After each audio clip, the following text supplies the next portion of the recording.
بیوی کو تھوڑا سا ناز کا حق شریعت بھی دیتی ہے۔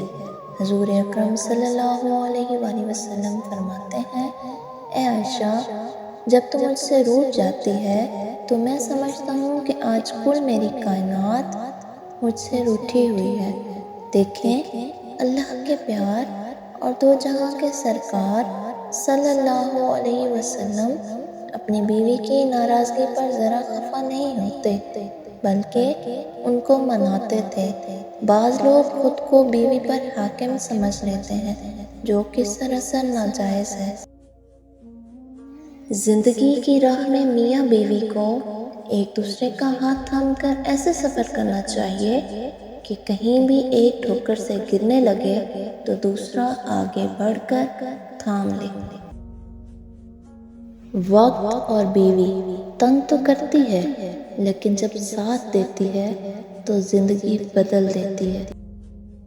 عورت ناز سے گوندی گئی ہے اور ناز کی حقدار ہے۔ اماں عائشہ صدیقہ بھی روٹھتی تھیں کہ سرور کائنات منائیں، یہ عورت کا حق اور مرد کا فرض ہے۔ محبت کے قرض ایسے ہی لوٹائے جاتے ہیں۔ بیوی اپنے شوہر سے اس وقت تک لڑتی یا ضد کرتی ہے جب تک اس سے پیار کی امید ہوتی ہے۔ جب وہ امید ختم ہو جاتی ہے تو وہ لڑنا اور ضد کرنا بند کر دیتی ہے۔ نکاح صرف 4 حروف کا مجموعہ نہیں ہے۔ نکاح ایک ذمہ داری ہے، ایک عہد ہے، ایک عہد اپنے آپ سے، اپنے ہم سفر سے، 2 گھرانوں سے اور اپنے رب سے۔ لہٰذا اس رشتے کا احترام کیجیے۔ یہ دنیا کا سب سے پاکیزہ اور سب سے نازک رشتہ ہے۔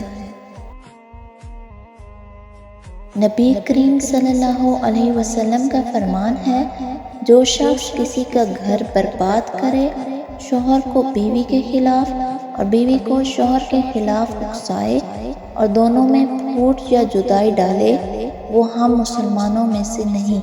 اور جو عورت شرعی عذر کے بغیر شوہر سے طلاق کا مطالبہ کرے، جہنمی اور منافقہ ہے، جس پر جنت کی خوشبو حرام کر دی گئی ہے۔ حضرت عائشہ رضی اللہ عنہا سے روایت ہے، وہ نبی کریم صلی اللہ علیہ وسلم کے ساتھ ایک سفر میں تھیں۔ فرماتی ہیں کہ میں نے حضور کے ساتھ دوڑ کا مقابلہ کیا تو میں آپ سے آگے نکل گئی اور جیت گئی۔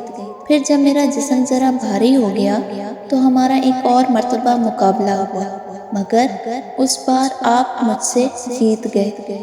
آپ صلی اللہ علیہ وسلم نے فرمایا، یہ تمہاری اس جیت کا بدلہ ہے۔